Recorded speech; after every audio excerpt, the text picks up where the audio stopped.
Hi dear students, welcome to Sri Venkateshwara College, Arts and Science, Amalapuram, affiliated to Adikavi Nannaya University, Rajamahendravaram. Okay, now we have discussed topic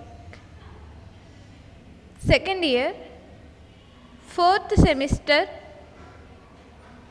business law paper. Explain the topic. Management of companies. ఆ management కంపెనీస్లో frauds గురించి, అలాగే వాటి యొక్క sections ఏవైతే ఉన్నాయో డైరెక్టర్ల సంఖ్య గురించి, వాటి యొక్క అడ్మిన్స్ గురించి మనం చెప్పుకుందాం.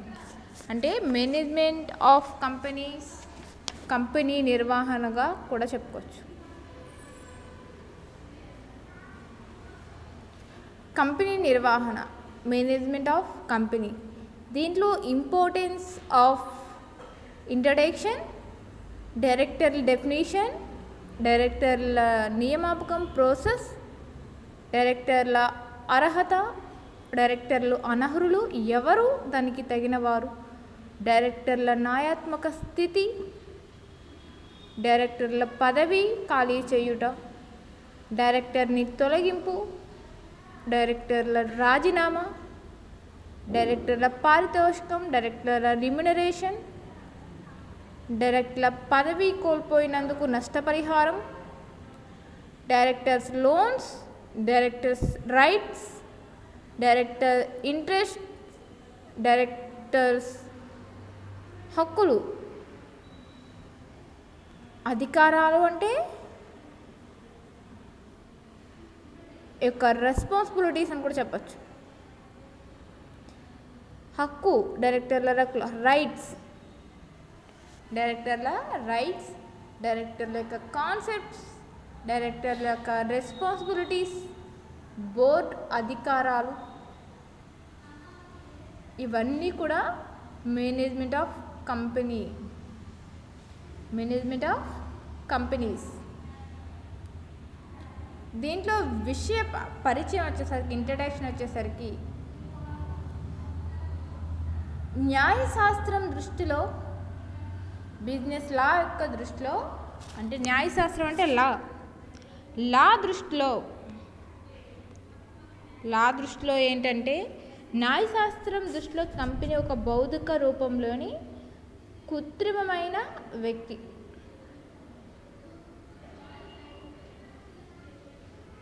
న్యాయశాస్త్రం దృష్టిలో కంపెనీ అనేది భౌతిక రూపం లేని కృత్రిమమైన వ్యక్తి కాబట్టి తనంతట తానుగా ఒక వ్యక్తిగా వ్యవహరించలేదు.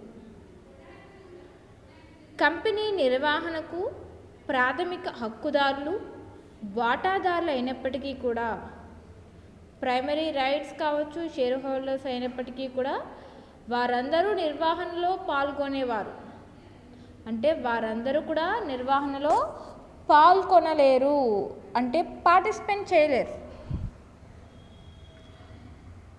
వాటాదారులచే ఎన్నుకోబడిన ప్రతినిధులు, అంటే షేర్ హోల్డర్స్చే ఎన్నుకోబడిన ప్రతినిధులు ఎవరైతే ఉంటారో, ఏజెంట్స్ ఎవరైతే ఉంటారో, వ్యాపార నిర్వహణ, బిజినెస్ మేనేజ్మెంట్ రెస్పాన్సిబిలిటీస్ చేపడతారు. వ్యాపార నిర్వహణ బాధ్యతలు అనేవి చేపడతారు. వ్యాపారాన్ని సమర్థవంతంగా లాభసాటిగా జరపాలంటే బిజినెస్ ఫుల్ఫిల్మెంట్, ప్రాఫిట్ని గెయిన్ చేసేటట్టుగా సమర్థవంతమైన నిర్వహణ, మోస్ట్లీ ఎక్స్పీరియన్స్ పర్సన్స్ కంపెనీ నిర్వహణలో ఎంతో అవసరం. వ్యాపారానికి సమర్థవంత లాభసాటిగా జరపాలంటే సమర్థవంతమైన అంటే మోస్ట్లీ ఎక్స్పీరియన్స్ పర్సన్స్, అనుభవం కలిగినటువంటి వ్యక్తులు అని అర్థం. సమర్థవంతమైన అంటే అనుభవజ్ఞులైన వాళ్ళని అర్థం. అంటే అనుభవం కలిగినటువంటి వాళ్ళు, అంటే దాంట్లో ఆరితేరిన వాళ్ళు అని అర్థం. కంపెనీ నిర్వహణకు ఎంతో అవసరం. కంపెనీ అవసరమైన ముడి సరుకుల కొనుగోలు నుండి వాటాదారులకు డివిడెండ్లను పంచిపెట్టే వరకు గల వ్యాపార కార్యకలాపాలన్నింటినీ నిర్వహించడాన్నే కంపెనీ నిర్వహణ అని తెలియజేయవచ్చు. కంపెనీ అనేది వ్యాపారంలో నిర్వహణ అనేది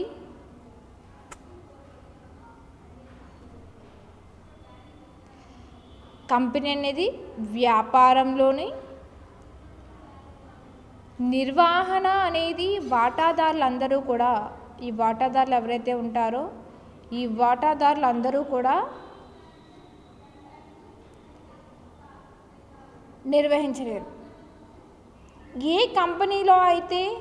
కంపెనీలోనైనా నిర్వహణ బాధ్యతలను డైరెక్టర్ల బోర్డు చేపడుతుంది. కావున కంపెనీ తరహా వ్యాపారంలో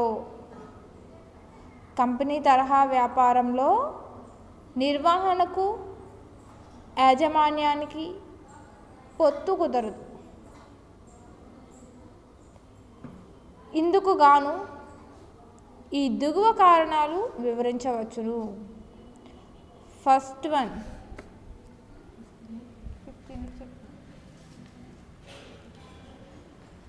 నిర్వహణ బాధ్యతలను డైరెక్టర్ల బోర్డు చేపడుతుంది.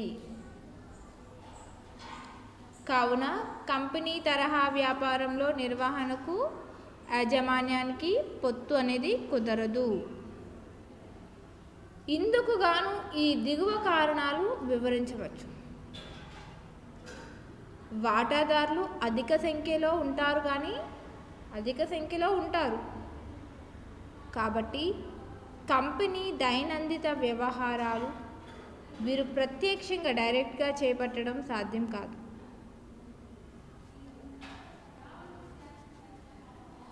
ఫస్ట్ పాయింట్ వచ్చేసరికి వాటాదారులు అనేవాళ్ళు దేశ నలుమూలల నుండి ఉంటారు. కూడా ఉంటారు కాబట్టి విముక్తి పొందని దివాలాదారు కంపెనీ డైరెక్టర్గా, మేనేజర్గా వ్యవహరించడానికి, నిర్వహణ విధులను చేపట్టడానికి వీల్లేదు. వీరు కంపెనీని నమోదు చేయడంలో, కంపెనీ నిర్వహణలో ప్రత్యక్షంగా లేదా పరోక్షంగా పాల్గొనడానికి సాధ్యం కాదు. డైరెక్ట్గా కావచ్చు, ఇండైరెక్ట్గా కావచ్చు, వాళ్ళు పాల్గొనేందుకు వీలు లేదు. చట్టరీత్యా ఈ నిబంధనలు ఉల్లంఘించినప్పుడు 2 సంవత్సరాల వరకు జైలు శిక్ష లేదా 5,000 వరకు జరిమానా లేదా రెండింటికి విముక్తి పొందని దివాలాదారులు బాధ్యులవుతారు. ఇక్కడ మోసగాళ్ళంటే ఫ్రాడ్యులెంట్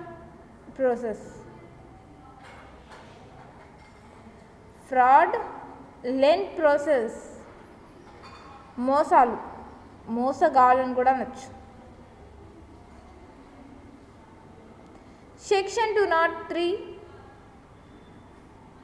సెక్షన్ 203 ప్రకారం మోసగాళ్ళ ద్వారా కంపెనీ నిర్వహణను నిరోధించడానికి company act 1956, Indian company act వచ్చేసరికి 1956 కోర్టులకు కొన్ని అధికారాలు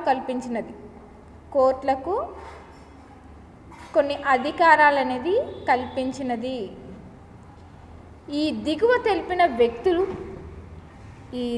తెలిపిన వ్యక్తులు ఎవరైతే ఉంటారో కంపెనీ వ్యవస్థాపనలో, నిర్వహణలో పాల్గొనడానికి వీలు లేదని డైరెక్ట్గా అంటే డైరెక్టర్గా ఇతర నిర్వహణ అధికారిగా వ్యవహరించకూడదని కోర్టు ఉత్తర్వులు జారీ చేయవచ్చు. కోర్టు అనేది ఉత్తర్వులు అనేది జారీ చేయవచ్చు. కంపెనీ వ్యవస్థాపనకు నిర్వహణకు సంబంధించి నేరము మోపబడిన వ్యక్తి. కంపెనీ వ్యవస్థాపనకు నిర్వహణకు సంబంధించి నేరము మోపబడిన వ్యక్తి అనే వ్యక్తి కంపెనీ పరిసమాప్తి విషయంలో మోసపూరిత వ్యవహారాలకు పాల్పడినట్లు రుజువైన వ్యక్తి. ఈ కంపెనీ పరిసమాప్తి విషయంలో మోసపూరిత వ్యవహారాలు ఏమైనా ఉన్నట్లయితే వ్యవహారాలకు పాల్పడినట్లు రుజువైన వ్యక్తి ఎవరైతే ఉంటారో ఆ రుజువైన వ్యక్తి అనే వ్యక్తి కంపెనీ పరిసమాప్తి సందర్భంలో విధులను ఉల్లంఘించిన లేదా ఉల్లంఘన జరిపిన వ్యక్తిని కూడా చెప్పచ్చు. కంపెనీ పరిసమాప్తి సందర్భంలో విధులను జరిపిన వ్యక్తి పై నిబంధనలు ఉల్లంఘించిన వ్యక్తులకు 2 సంవత్సరాల వరకు జైలు శిక్ష లేదా 5,000 జరిమానా లేదా 2 లక్షలు అంటే 2 శిక్షలకు బాధ్యుడవుతారు. పై నిబంధనలను ఉల్లంఘించిన ఎడల పై నిబంధనలు ఏవైతే ఉంటాయో ఆ నిబంధనలను ఉల్లంఘించిన ఎడల దాటినట్లయితే వ్యక్తులు 2 సంవత్సరాల వరకు జైలు శిక్ష లేదా 5,000 జరిమానా లేదా 2 శిక్షలకు బాధ్యులవుతారని చెప్పచ్చు. ఇక్కడ డైరెక్టర్ల నిర్వచనం వచ్చేసరికి కంపెనీ కృత్రిమమైన వ్యక్తి కాబట్టి తానంతట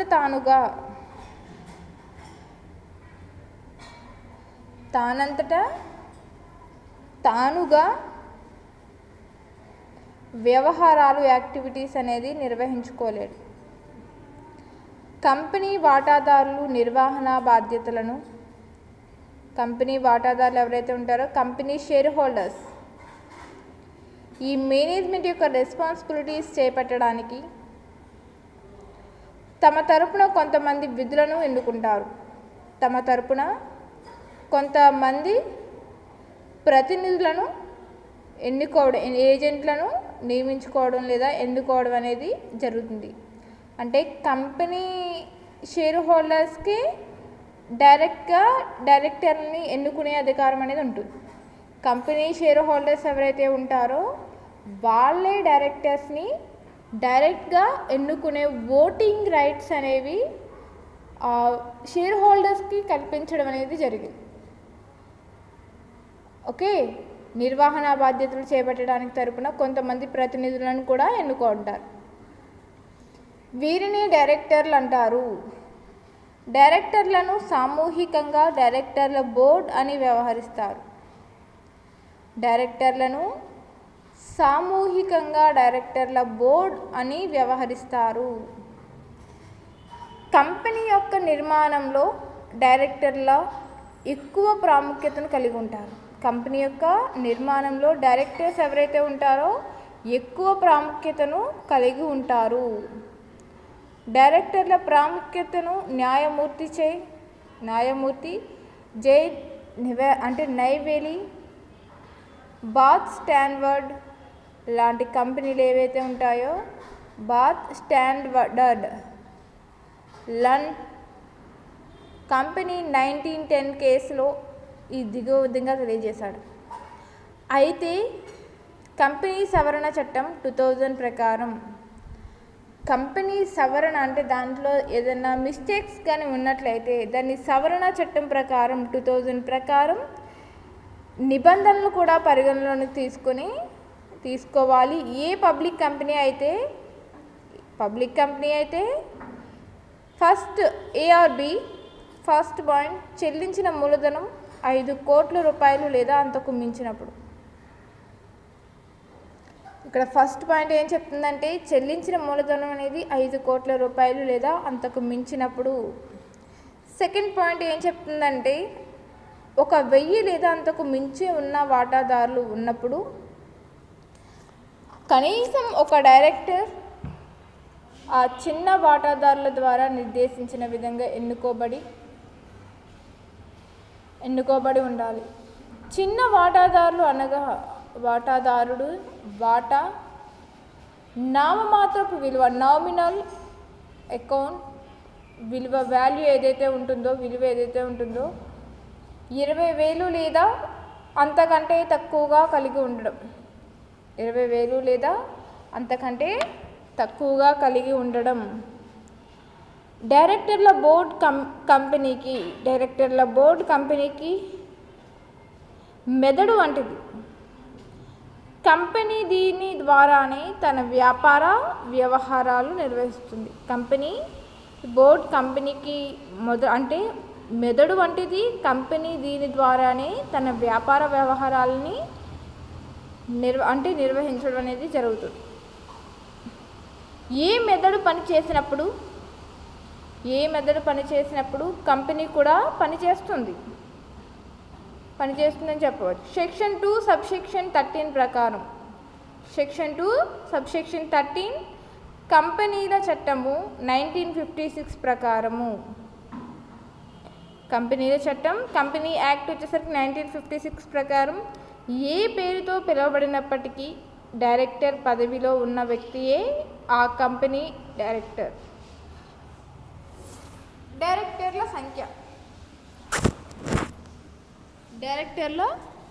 సంఖ్య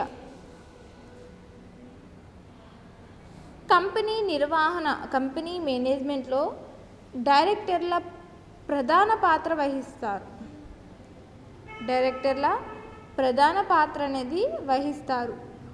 డైరెక్టర్ల బోర్డు పటిష్టంగా శక్తివంతంగా ఉన్నప్పుడే కంపెనీ ధ్యేయాలను వాటి యొక్క గోల్స్ ఏవైతే ఉంటాయో లక్ష్యాలు ఏవైతే ఉంటాయో సాధించడం సులభతరం అవుతుంది, చాలా ఈజీ అవుతుందని చెప్పచ్చు.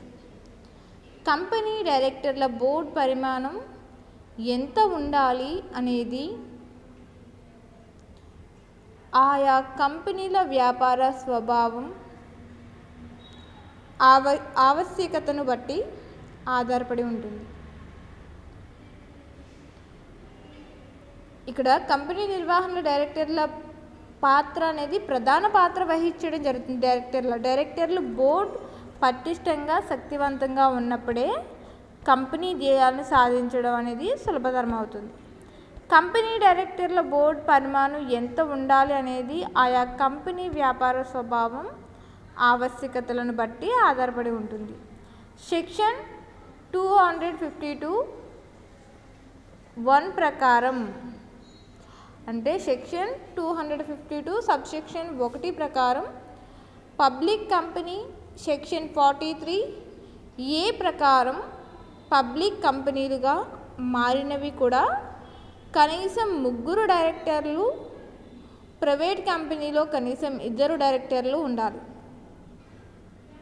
కంపెనీలో 3 డైరెక్టర్లు, కనీసం 2 డైరెక్టర్లు ఉండాలి. అలాగే చట్టరీత్యా ఉన్న ఈ పరిమితిని లోబడి ఏ కంపెనీ అయినా తమ నియమావళి ద్వారా కనిష్ట గరిష్ట డైరెక్టర్ల సంఖ్యను నియమించుకోవచ్చును. సెక్షన్ 258కు లోబడి ఏ కంపెనీ అయినా తమ నియమావళికి అనుగుణంగా డైరెక్టర్ల సంఖ్యను సాధారణ సమావేశంలో సాధారణ తీర్మానం ద్వారా మార్చవచ్చు. నియమావళిలో నిర్దేశించిన గరిష్ట డైరెక్టర్లను కంపెనీ నియమింపవలసిన అవసరం లేదు. డైరెక్టర్ల సంఖ్య నియమావళిలో తెలియజేసిన కనిష్ట సంఖ్యకు తగ్గినప్పుడు మిగతా డైరెక్టర్లు తమ విధులను నిర్వహణ చేపట్టకూడదు. పబ్లిక్ కంపెనీకి అనుబంధంగా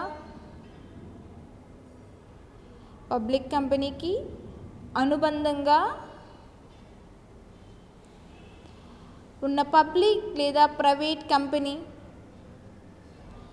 కేంద్ర ప్రభుత్వ అనుమతి లేకుండా నియమావళిలో తెలియజేసిన కనిష్ట లేదా గరిష్ట మినిమం అండ్ మ్యాక్సిమం లిమిటేషన్స్ పరిమితులను దాటి డైరెక్టర్ల నియామకం ద్వారా వ్యవహరించరాదు.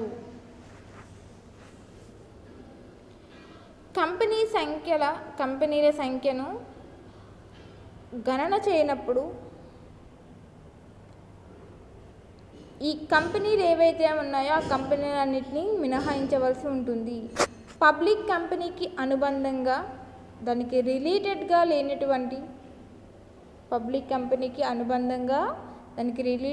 లేనటువంటి లేదా హోల్డింగ్ కంపెనీ కానటువంటి ప్రైవేట్ కంపెనీ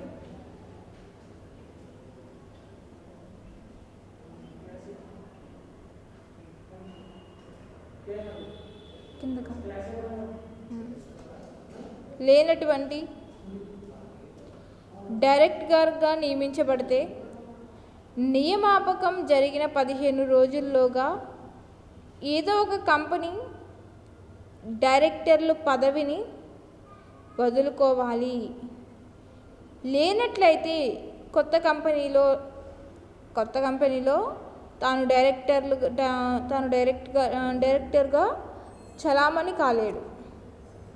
20 కంపెనీలకు మించి డైరెక్టర్గా వ్యవహరించినట్లయితే